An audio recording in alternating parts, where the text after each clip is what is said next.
Ինչ են ուզում կանայք։ Սա մի հարց է, որ հուզում է տղամարդուն դեռ այն ժամանակներից, երբ վերջինս քարով վարազ էր սպանում, դնում էր ուսին, մի կերպ բերում էր քարանձավա օջախ ու պարզվում էր, որ քարանձավա գեղեցկուհին իրենից վայրի ոչխար էր ուզել եւ մի դուլ ազնվամորի։ Այսպես մարդկության ձևավորումից սկսած տղամարդը փորձում է ենթադրել եւ իրականություն дարձնել կնոջ ցանկությունները ու շատ հաճախ հասկանում, որ ոչինչ չի հասկանում այդ ցանկություններից։ После культурной революции, событий мая 68-го,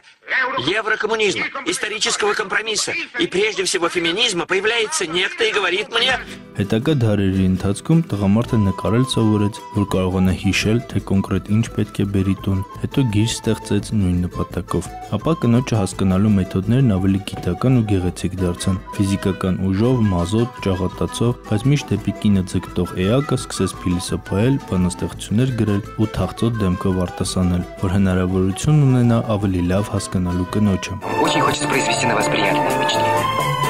Вам это удалось уже. Սկսեց պարել, թատրոն ստեղծեց քանդակ, տաճարներ, աստվածներ, մեծ քաղաքներ, նոր զենքեր ու նոր պատերազմներ, ապացուցելու համար, թե ինչքան լավ տղամարդ է ինքը։ Բայց շատ հազվադեպ եւ նույնիսկ պատահաբար էր կարողանում հասկանալ կնոջ ցանկությունը։ Էլ ավելի դժվար էր ու մինչև հիմա էլ դժվար է հայ տղամարդու գործը, քանի որ հայ կնոջ ցանկությունների կատարման համար ոսկե ձկնիկ ունենալն էլ քիչ է։ Сеньоры твоей страны, ловите им рыба.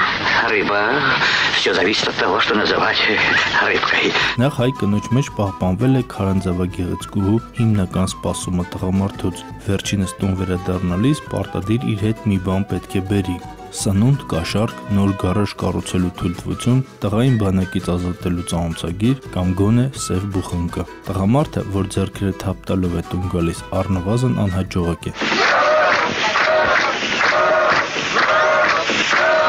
Ու եթե մի կողմից հայ կնոջ պահանջները չափազանց ռացիոնալ եւ կոնկրետ են, տունը պիտի լինի քարից, առնվազն այն հարմարություններով, որոնք ունեն հարևանները եւ այլն, ապա կան նաեւ պահանջներ, որոնք մեղմ ասած իռացիոնալ են։ Օրինակ, հայ կանանց մի զգալի մասն ուզում է, որ իրենց սիրեն եւ հարգեն որպես տղամարդու։ Այս դեպքում իհարկե տղամարդու խեղճ ուղեղին անհասանելի հարց է առաջանում. երբ շնորհավորել տղամարդ կնգա տոնը, մարտի 8-ից ապրիլի 7-ը, թե հունվարի 28-ից փետրվարի 23-ը։